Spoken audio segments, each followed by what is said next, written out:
आज की इस वीडियो में हम पढ़ने वाले हैं 12th क्लास का हिंदी और हिंदी का चैप्टर नंबर 11 है जिसका नाम है हंसते हुए मेरा अकेलापन और जिसके लेखक है मल्लेश जी।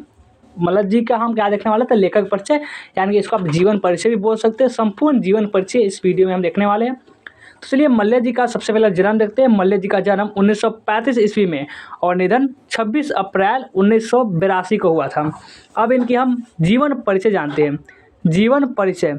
नई कविता आंदोलन के अंतिम दौर के प्रमुख कवि मल्लेश का जन्म 1935 में उत्तर प्रदेश के आजमगढ़ जिले में महुई नामक गांव में हुआ। इनका वास्तविक नाम भरत जी श्रीवास्तव तो था। इनकी माता का नाम प्रभावती तथा पिता का नाम त्रिलोकीनाथ वर्मा था। इन्होंने उत्तर प्रदेश के इलाहाबाद विश्वविद्यालय से अंग्रेजी में एमए किया। छात्र जीवन में इनको क्षय रोग हो गया। क्या था? क्षय रोग हो गया। ऑपरेशन के दौरान इनका एक गुर्दा निकालना पड़ा। सोचिए, गुर्दा भी निकालना पड़ा था। शेष जीवन इन्होंने दवाइयों यानी कि मेडिसिन लेकर के सहारे गुजारे और मल्लेश स्वभाव से अंतर्मुखी, एकांत प्रिय, गंभीर, मितभाषी तथा प्राय अवसादग्रस्त रहने के बावजूद कठिन विषाधर्मी थे। ये कुछ दिनों तक इलाहाबाद के केपीए कॉलेज में प्रधान अध्यापक भी रहे। सन 1964 में इन्होंने कृषि मंत्रालय भारत सरकार की अंग्रेजी पत्रिकाओं के संपादकीय विभाग में कार्य किया। ड्राइंग तथा स्केचिंग, संगीत, कला प्रदर्शनी एवं सिनेमा में इनकी गहरी रुचि थी, बहुत ज़्यादा। यानी कि इन्हें इतना मन लगता था कि बहुत ज़्यादा इसमें ये काम किया करते थे।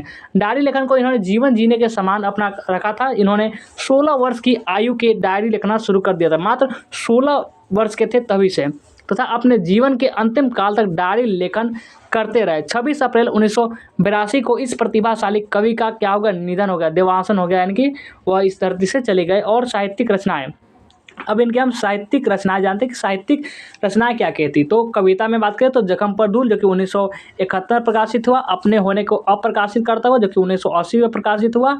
अब आलोचना में आइए तो आलोचना है कि कविता के साक्षात्कार 1979 में प्रकाशित हुआ। संवाद और एकालाप 1984 में प्रकाशित हुआ। रामचंद्र शुक्ल 1987 में प्रकाशित हुआ। सृजनात्मक गद्य, अब हम सृजनात्मक गद्य देखें तो एक ही है, हंसते हुए मेरा अकेलापन, जो कि 1982 में प्रकाशित हुआ है। और संपादन किसका संपादन किए थे? तो शमशेर पुस्तक का सर्वेक्षण दयाल सेक्सेना के साथ सह संपादन, इनका संपादन था।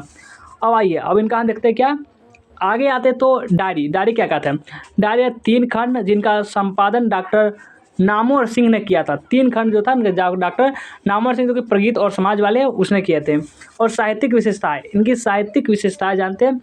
एक कवि के रूप में मल्लेश का उदय सन 1960 के आसपास हुआ। प्रारंभ में उनकी भाषा, संवेदना एवं रचना शैली पर नई कविता के जो परिवर्तित रूपों का प्रभाव था, किंतु बाद में होने वाले परिवर्तनों में उनके लेखन में काफ़ी परिवर्तन किया। उनकी आलोचना हिंदी साहित्य में 8वें दशक की महत्वपूर्ण उपलब्धि है, अचीवमेंट है। एक कवि के रूप में मल्लेश अपने परिवेश तथा ब्रह्म अर्थात के प्रति सचेत है। दूसरी तरफ आलोचक के रूप में वे संवेदनशील यानी कि बहुत सेंसिटिव तथा बौद्धिकता सजागत के साथ कार्य करते हैं। हिंदी आलोचना को नई भाषा तकनीक एवं विश्लेषण पद्धति प्रदान करने में मल्लेश का महत्वपूर्ण योगदान है। और चलिए आगे देखते हैं। यहाँ तक तो देख लिए महत्वपूर्ण योगदान है। और भाषागत विशेषताएं, अब इनके हम भाषागत विशेषताएं क्या क्या है चलिए उसको हम देखते हैं। भाषागत विशेषताएं, मल्लेश एक कवि तथा आलोचक थे।